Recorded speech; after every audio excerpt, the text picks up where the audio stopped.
ప్రపంచంలోనే అగ్రరాజ్యమైన అమెరికాతో 20 ఏళ్లు పోరాటం చేసి విజయం సాధించిన దేశం వియత్నాం. అయితే ఈ విజయం సాధించడంలో వియత్నాం అధ్యక్షుడికి స్ఫూర్తినిచ్చింది ఓ భారతీయ రాజు. ఈ విషయాన్ని వియత్నాం అధ్యక్షుడే స్వయంగా చెప్పాడు. మరి ఆ భారతీయ రాజు ఎవరు? ఈరోజు అనగనగాలో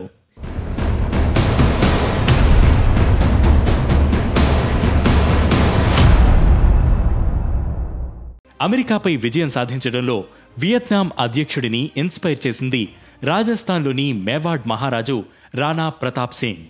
1540 మే 9న రాజస్థాన్లోని కుంభల్లో ఆయన జన్మించారు. 1568లో మేవాడ్ పాలకుడిగా బాధ్యతలు చేపట్టిన మహారాణా 1597 వరకు పరిపాలించాడు. స్వాతంత్రం, ఆత్మగౌరవం కోసం నిరంతరం మొఘలులతో పోరాడేవాడు. మహారాణా ప్రతాప్ దగ్గర రామ్ ప్రసాద్ అనే ఏనుగు ఉండేదట. మేవాడ్ మీద యుద్ధం చేసేటప్పుడు మహారాజు ప్రతాప్తో పాటు అతడి ఏడుగు రామ్ ప్రసాద్ను కూడా బందీగా పట్టుకుంటే సరిపోతుందని అక్బర్ తన సైన్యంతో అన్నాడు. కాని రామ్ ప్రసాద్ మేఘులకు చెందిన 13 ఏనుగులని హతమార్చింది. చివరికి 7 పెద్ద ఏనుగుల మీద 14 మంది నైపుణ్యం కలిగిన మావటులు చక్రవ్యూహం పన్ని దాన్ని బంధించి అక్బర్ ముందు నిలబెట్టారు. అక్బర్ దానికి పీర్ ప్రసాద్ అని నామకరణం చేశాడు. అయితే ఆ ఏనుగు 18 రోజుల వరకు మంచి నీళ్లు కూడా ముట్టుకోకుండా ప్రాణాలు కోల్పోయింది. తర్వాత ఈ దృశ్యాన్ని చూసిన అక్బర్, ఈ ఏనుగునే వంచలేకపోయాను, మహారాణాను ఎలా వంచగలుగుతా అని అన్నాడట. అయితే మహారాణా ప్రతాప్ తలదించి తన కాళ్ల మీద పడితే సగం హిందూస్థాన్కు రాజును చేస్తానని ఢిల్లీని పాలిస్తున్న అక్బర్ ప్రతిపాదిస్తే మేవాడ్ రాజు దాన్ని తిరస్కరించాడు.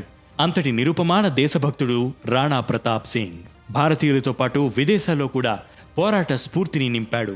వియత్నాం అధ్యక్షుడు చనిపోయిన తర్వాత ఆయన సమాధి మీద ఇది మహారాణా ప్రతాప్ శిష్యుడిదని రాశారు. కొన్నేళ్లకు వియత్నాం విదేశాంగ మంత్రి భారత పర్యటనకు వచ్చినప్పుడు ఆయనకు మహాత్మా గాంధీ సమాధి, ఎర్రకోట వంటి కట్టడాలను చూపిస్తే మహారాణా ప్రతాప్ సమాధి ఎక్కడ అని ఆయన ప్రశ్నించాడు. దీంతో ఆయనను ఉదయ్పూర్ తీసుకువెళ్లి మహారాజు సమాధిని చూపించారు. ఆయన అక్కడి నుంచి పిటికడు మట్టిని తీసుకుని తన బ్యాగ్లో వేసుకున్నాడు. ఇదే మట్టి దేశభక్తులైన వీరపుత్రులకు జన్మనిచ్చింది. అందుకే దీన్ని తీసుకువెళ్లి మా దేశ మట్టిలో కలుపుతాను. ఇలాంటి రాజు ప్రేరణతో అక్కడ కూడా దేశభక్తులు జన్మిస్తారని మహారాణా ఈ దేశమే కాదు ప్రపంచం గర్వించదగ్గ రాజని అన్నాడు.